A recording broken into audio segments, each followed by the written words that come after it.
Hello, everybody, and welcome into another edition of SEC Power Rankings. I am your host, Matthew Miller. Can you please give me a follow right there on X to keep up with your latest sports needs or Texas takes?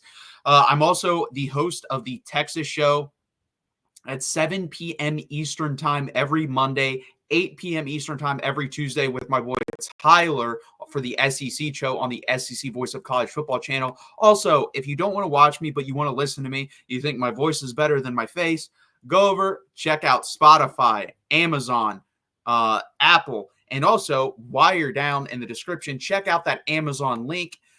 Use it, buy with it. All it does is take a little bit of change out of Jeff Bezos' pocket and puts it in a Mark's pocket. So thank you very much for that. Now, another good week in the SEC, and that is my SEC Power Rankings. We are going to start with number 16, and it hasn't changed, but this team has actually been quite impressive in a couple weeks now. They played well versus Georgia. I thought they actually played pretty well versus my Texas Longhorns. Mississippi State, Michael Van Buren is good. Michael Van Buren is someone you can build around. It's unfortunate for Blake Shapen getting injured, and I think if he wants to play again in college football, he's going to have to transfer, and I think Blake Shapen's a decent quarterback. I think a couple teams around the country that are legitimate, decent teams would like him at quarterback. But Michael Van Buren is going to be very good. They hung around with Georgia a little bit. They hung around with Texas a little bit. Put up 31 on Georgia, even though I don't think Georgia's defense is very good. But they are number 16. Number 15, and they could have taken a somewhat of a spike up, is 15, is Florida. I just don't know what you're doing at quarterback. I really don't. I know DJ Lagaway is the future, but I think if Graham Mertz was in the game more, you would have beat Tennessee because he started to cook in that second half. So overall, I have you at 15. I think Billy Nate, I think it's just a sinking ship. You know it's going down. It's just a matter of when it's going to go down. So I have 15 for Florida. Number 14, I have Auburn. They had a bye this week. We'll see what happens with the quarterback situation. They've been so close to winning football games. They could have beaten Arkansas if they played a little bit better. They could have beaten Oklahoma if they played a little bit better. They're just too many big-time mistakes in key moments, and that is what is keeping them from winning. They have good wide receivers. They have a decent offensive line with a good running game. They have a decent defense, but the quarterback situation, just too many mistakes late in games, and we saw that especially versus Oklahoma. Number 13, I have South Carolina. And honestly, this is where I would tier it off. I would go Auburn, Florida, and Mississippi State in their own tier. Mississippi State is no longer in their own tier. I'm going to tier them in with Auburn and Florida. South Carolina. Again, they could have beaten LSU. They could have beaten Alabama. We're talking about a 5-win football team already. I had them going 7-5. I don't know if that's any longer possible. They lost to Ole Miss in a blowout, but I think that's more of Lenora Sellers coming back from injury. When he has been healthy, he's been decent, but Bama's defense is also very bad. Their defense is good, though. Kennard, obviously, the freshman Dylan Stewart has been fantastic. They create turnovers. They create havoc. They fly around. They have a legitimate, really good defense, like a top 15 defense in the country. Very good defensively. If they could just get slightly better quarterback play, and I would say more consistent quarterback play, they could probably jump up on this list. Number 12, I have Oklahoma, and this is going to be very interesting. These two teams play this week, so this could flip-flop. Oklahoma is completely lost on the offensive side of the ball. Defensively, I think they're good. They are overrated compared to what their fan base thought, but they are still good. Offensively, they are lost. They do not have a quarterback that's capable of reading past his second read, honestly. I don't even know if he can read past his first. The running game is atrocious. Javonte Barnes was bad again yesterday. Taylor Tatum fumbled. And I said that. I said running backs, especially young ones, seem to fumble in big games. Well, guess what? He fumbled yesterday. It was a good hit by Derek Williams, but he still fumbled. They don't have any of their good wide receivers out there to help out Michael Hawkins at all, but I honestly don't think that matters that much with the offensive line they have and Michael Hawkins' inability to read the defense. So it's going to be very interesting how they go. I actually do think they will beat South Carolina. I think that's going to be a very low-scoring game. I think first 1-17 wins that football game, and the one with the quarterback that makes the least amount of mistakes, honestly. Number 11, I have Kentucky. Hey, Darrell, you can't give me shit. Your team lost to Vanderbilt. Do I think Vanderbilt's decent? Yes, I do. And as we go up, you'll see I respect Vanderbilt. But just inconsistent, man. And then Mark Stoops he's bad off the bye week. Someone brought that up on the SEC live show. He's terrible, actually, off the bye week. And he proved that. they should beat Vanderbilt. They have enough talent. That defense is good enough. But Brock Vandagriff, again, it's the inconsistency at quarterbacks with a lot of these teams. And that is why Kentucky is number 11. They're going to have to, well, that's not going to be fixed this year, but can you fix it at some point in the future? Can you get a quarterback that's consistent? Because if you do, you always have a decent defense. They're my number 11 team. Number 10, I do have Missouri. I honestly don't really know what to do with them. They're my biggest question mark. I like their offensive weapons. I think their offensive line's good enough. I think their quarterback's good enough. Their defense is bad. I think the A&M performance was honestly them getting caught off at surprise at quarterback of how bad that game was. I think Texas A&M's a better team, but Missouri I don't think is that bad. I didn't like Missouri going into the year. I had them at 8-4, but if they played like that versus everyone else left on their schedule like they did versus Texas A&M, they're more like 6-6. Like that was really bad. So they are number 10 for me. Number 9. Vanderbilt. And this is where I teared off, and people are going to get angry because Vanderbilt lost to Missouri. Guess what? I am saying on a neutral field, Vanderbilt would have beat Missouri in double overtime, it was double overtime. They they won at home by 3 points. On a neutral field, I'm taking Vanderbilt. I think Vanderbilt would beat Missouri on a neutral field.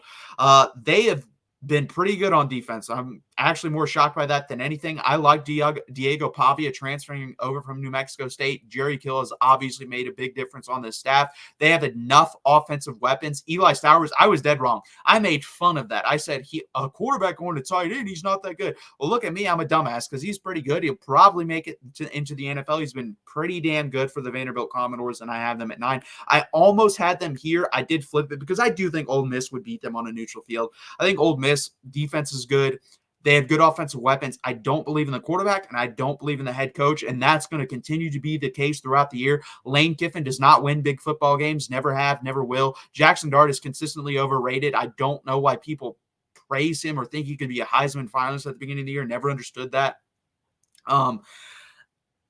Yeah, I just don't believe in this team overall. I think the defense is good. I think the pieces you got in the transfer portal on defense has shown out. And I think Walter Nolan's been very good. Hey, guess what, Walter Nolan? You made the right choice because you got more money and you upped your draft stock. I think he's going to get pretty highly drafted in the NFL. Number 7, a team that I was in on after I saw him play Oklahoma because I was tricked, bamboozled, whatever you want to say, I was, because Nico ain't any good at quarterback. Now, I will say that. I wasn't bamboozled with that. I said I said after the Oklahoma game, I said your defense is good enough, and that has been the case. The Tennessee defense has been great, but I said Nico 2 weeks ago, I said, listen, he's not great right now. People want to make him be great because they see the talent on certain throws. He's not even good right now. He's just flat out not good. He's average at best. He has 1 to 2 reads, just like Michael Hawkins. And guess what? Unlike Michael Hawkins, this man doesn't run. This man refuses to run, even though he has the athleticism. So I don't understand it. I don't know what has happened there. I don't know if Josh Heupel's just scared him into not throwing certain balls because he doesn't want him to take chances, which to me, if he's not willing to take chances and you're coaching that to him, you're preventing growth there. So I just don't know what's going on there at Tennessee. I'm all off this team. They're nowhere near a national championship contender. I don't even think they're an SEC championship contender, even with the SEC being down. They're just not that good. I was right about the defense when I said I believe they could win the national championship because of that. I was wrong about the offense. Nico isn't any good. I was right about him, though. I never said he was great. People that said he was great because you played Kent State and Chattanooga, who gives a shit? Those aren't real teams. You beat them like you should. Number 6. Arkansas. Travis Williams, fantastic job on the defensive side of the ball. Bobby Petrino, as usual, really good job on the offensive side of the ball. I think if you can keep Taylor Green healthy, if he can be, again, more consistent at quarterback, then I think Arkansas, if they pull off a couple upsets, could be in that SEC championship race. And I can't believe I'm saying that, but if they can beat LSU this upcoming week and beat a couple of the other teams they have left on their schedule, and A&M is able to lose a couple games, Arkansas could be there. We could see. It would take a lot to happen, but they're not bad. They really aren't. They should probably only have – they probably should be undefeated, honestly. They should have beaten A&M. They definitely should have beaten Oklahoma State. They're not a bad football team. And I said I was most confident of any game on the schedule going to Arkansas because of what happened last time. I'm not that confident anymore. Arkansas is a good football team. Number 5, A&M. I just don't even – I have them here. I don't know if they're the 5th best team. I just don't. I really don't. Them in Missouri, I don't know what to do with. I do not know what to do with. Their schedules are so damn easy. I don't know what to take away from them. Connor Wegman isn't as good as he showed versus Missouri. He's shown that throughout his career. I'm not going to take a 1-game sample size. Hell, I'm not going to take a 2-game sample size because he was good at Miami last year. Take those 2 games out, and even if you want to keep him in, he's like a 62, 63% completion guy. Yards per attempt is pretty mediocre. He's mediocre. He's okay. He's good enough. Their wide receivers are better than I thought. Their offensive line's about what I thought. Their defense actually isn't as good as I thought. I thought their defense would be better than it is, but their schedule's so damn easy that I don't know if it's going to matter.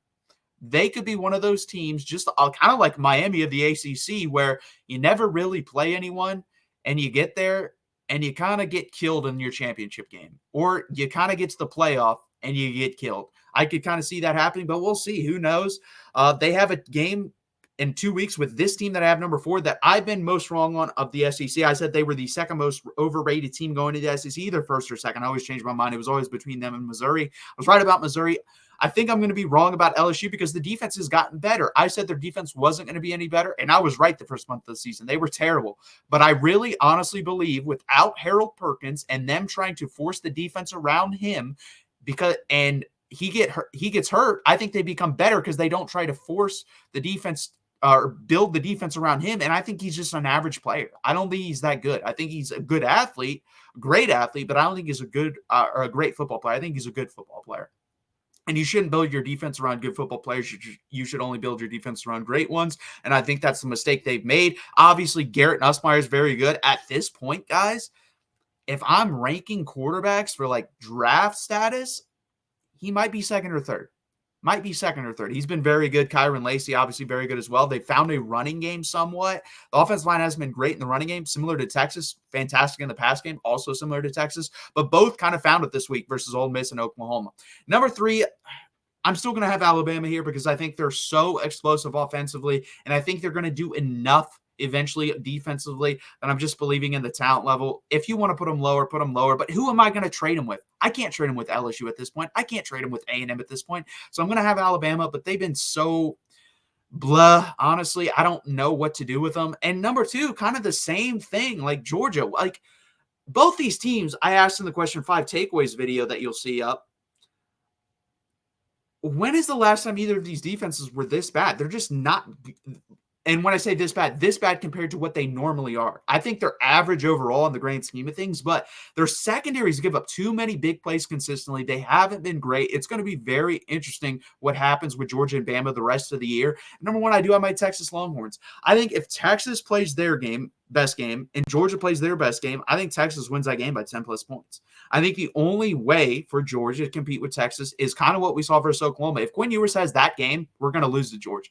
Because Georgia will be able to take advantage of it offensively. They're better than Oklahoma. Oklahoma's probably like if we're ranking every offense by what my eyes have seen in stats, they're probably like the between 75th and 95th best offense in the country. I think Georgia's somewhere between the 40th and 50th. So they're definitely like 1 or 2 steps up from Oklahoma. And Carson Beck will be able to take advantage of the mistakes that we give him if we keep giving him multiple possessions that he doesn't normally have. So it's going to be very interesting what happens in that game. But again, if Texas plays their A game for this year and Georgia plays their A game for this year, I think Texas wins by 2 scores. I do. You can disagree with that in the comments, but that is my belief. I think it's going to take an A game from Georgia and a B game from Texas for Georgia to win, which is freaking crazy to say. I can't even believe I'm saying that because I said 3 or 4 months ago, if we were playing Georgia in a Walmart parking lot, I would take Georgia because I thought they'd be more explosive offensively, and I just thought their defense would be a lot better than this. It just isn't that good up to this point, and that could change, and I could look like an idiot, but it is what it is up to this point. Guys, that has been another edition of SEC Power Rankings. Please hit that like button. Please subscribe down below. Again, Monday, 7 p.m. Eastern time. So tomorrow, Texas channel, catch me there. Tuesday, 8 p.m. Eastern time, SEC channel, catch me there. I really appreciate you guys being here. Another edition of the SEC Power Rankings.